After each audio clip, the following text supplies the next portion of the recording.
Welcome back to my channel. Wow, I'm here to share, let me say, my experience so far since I arrived Canada. That's 1 week plus now, going to 2 weeks.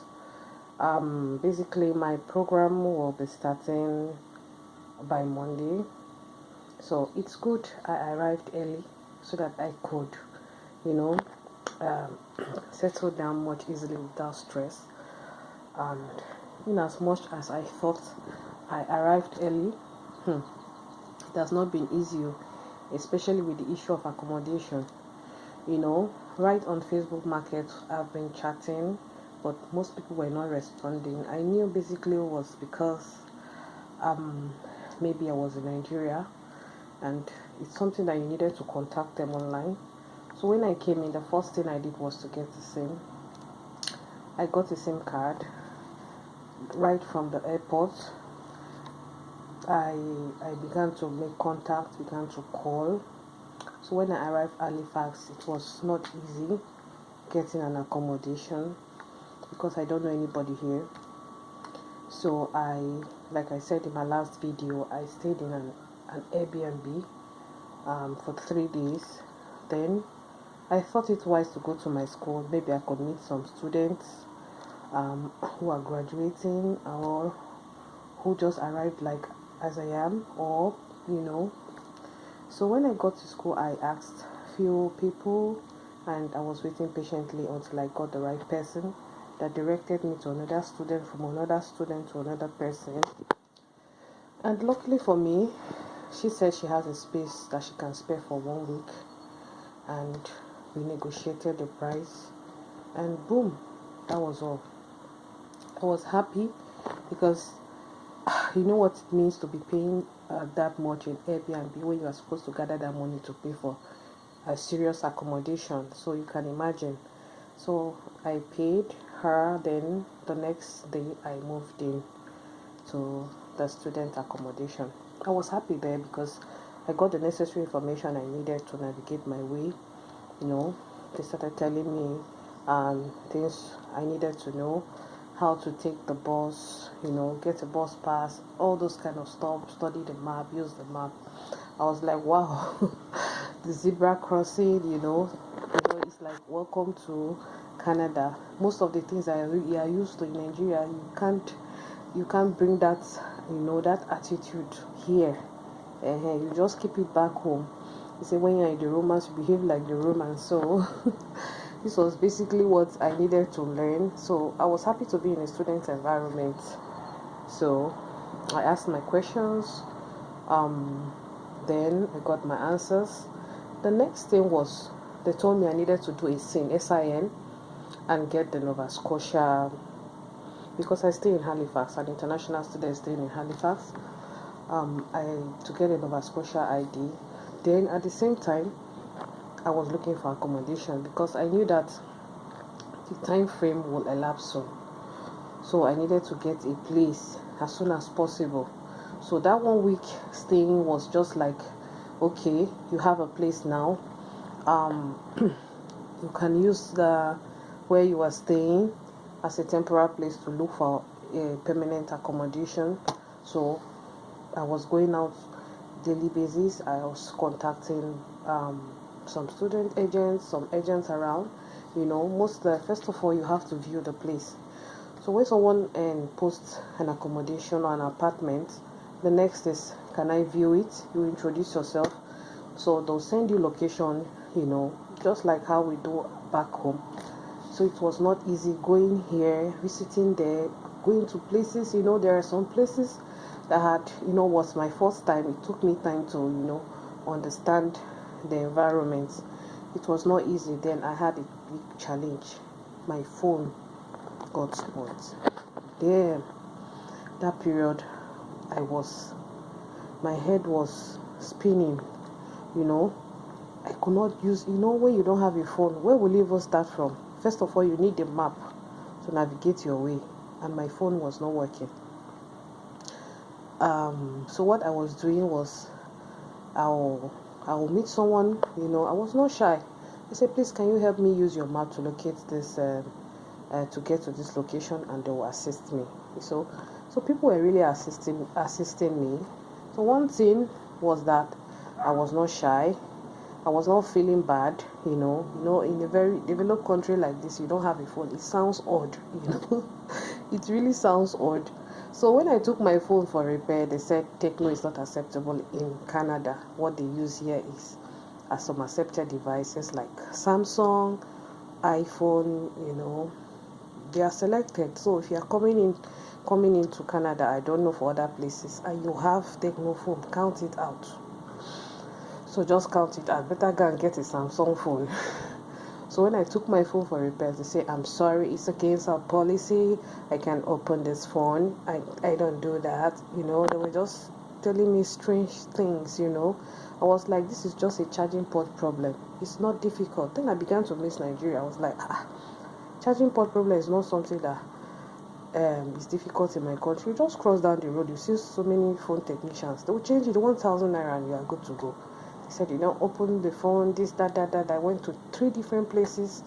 Okay, the guy I saw said, yes, he can change charging port, but not for Techno, only for iPhone. And I was like, wow. So, to cut the long story short, I saw other options like getting phone. The least phone I saw was $400, $500. If you want to get it, like pay up, that's second-hand phone. Then if you want to be paid subsequently from your account, there were packages they had every month, $43, some $16, some $20, like that. And I said, I don't really like that package because I've not started working. I needed to be sure of myself before I begin to do such. I don't want to be owing and not paying my bills. So I told myself, no, instead of that, I will just get a phone once and for all and bone that package that they were listing for me. So I later got a phone, but not really, just something I could use to make call. I was out of YouTube for some time because of this phone issue. Access my way, talk to people on WhatsApp. Those were the basic things I needed the phone for. Fine and good, my laptop was still working. So anywhere I access Wi-Fi, wireless, I put on my laptop, do some chatting, do some browsing, So I had other option, but I needed a phone to move about. You can't move about with your laptop. So that was all. So this is just like the experience I've had so far, and during my 1 week plus stay here in Halifax, Nova Scotia. And I believe that somebody can learn 1 or 2 things from this video. You share experience, people learn from your experience and take note of your experience. So what I did, it depends on how you came into the country. You can have money to stay in Airbnb for as long as you want until you get an accommodation. So everybody's pocket is different. I'm just sharing based on how what happened to me during this past days. So after this talk, I'll be sharing how I went to do my scene. I went to do my scene is in Canada Service Center. They call it Canada Service Center. Then from there, I went to do my Nova Scotia ID in Access, Nova Scotia. That's what they call the place. So they said there are 2 places, one in Dartmouth and the other one in Horsebound. So I went to the Horsebound. I googled it and I took myself to the location. I entered the bus and I was there. I did what others were doing and I was able to complete it. But they said the ID card will be out in 2 weeks' time. So that is it. Then in terms of accommodation, that's another story. It was not an easy thing because I needed to leave where I was staying so that I could get a place. So I said, since I'm coming in alone, it's better I share an accommodation with someone. So I was actually looking out for someone that we could share an accommodation. So eventually I got someone, and we're now looking for the accommodation together. So she will go for viewing, I will go for viewing. We'll compare contrast until we finally landed in one. So it's an elevator building, and It's very okay. It's cool. So both of us are sharing the apartment, and that was how all the accommodation issue ended. It was not an easy thing because most of the accommodation were still unfurnished. So we're actually looking for the one that was furnished, at least to some extent, have a mattress. Yeah, because it will not make any sense, you know, you're getting an accommodation and at the end of the day there's no mattress. That will take a while to begin to go on Amazon, begin to get a mattress, buy a mattress, all those expenses. I didn't plan for it. So while you are looking for accommodation, you have to check all these things. So if at the end of the day you got a one that does not have a mattress and you have a mattress, or you have the money to get a mattress, fine. But when you finish checking after paying for accommodation and you don't have money to pay for mattress, it's better you go for the one that has a mattress for you. Everything is there. When you are leaving, you leave the mattress there. It's not like they kept it for you. So that is it. Luckily for us, we got the one that had a mattress. We're happy. We went for that one. We paid. So they asked us if we're staying for 2 months so that they can sign a contract, and we told them yes. Basically, let's say 2 months per se, but if anything happens, I can leave before that 2 months. So they said yes, even if you are leaving before the 2 months, you just have to notify them a month before. So that was how we signed and ended the whole contract issue. Thank you very much for always watching my videos. I want to thank all my subscribers and the new ones that are yet to subscribe. Even the people that don't like my video, that don't comment, I still thank you for watching. All join. Nigerian language will say all join. So thank you very much. I love you guys. So next is just a video of my movements here and there. It was a bit noisy, so just watch and learn one or two things. Thank you. Now from my estate.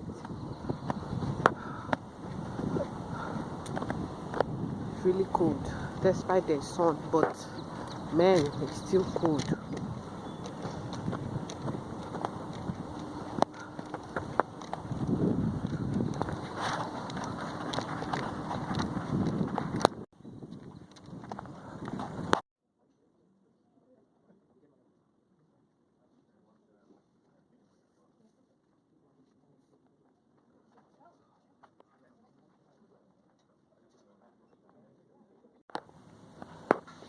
See?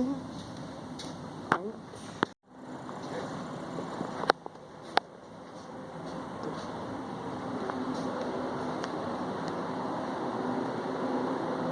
So if you want to locate the place,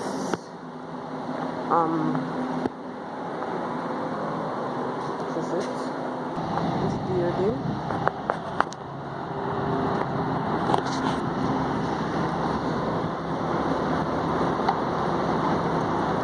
Other streets.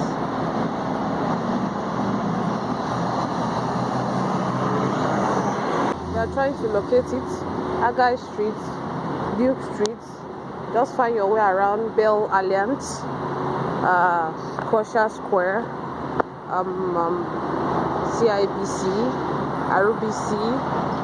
So these areas, just map it out and get to this point.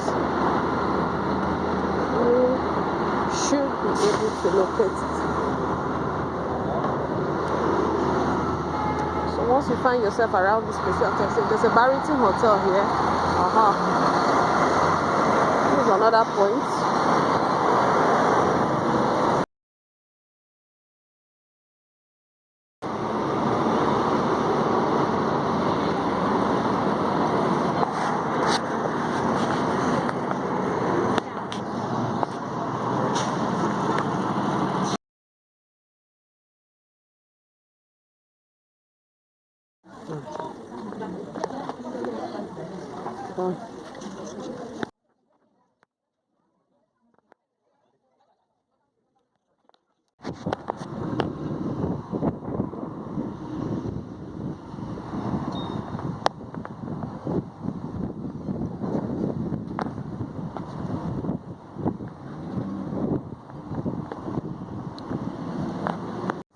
I'm done.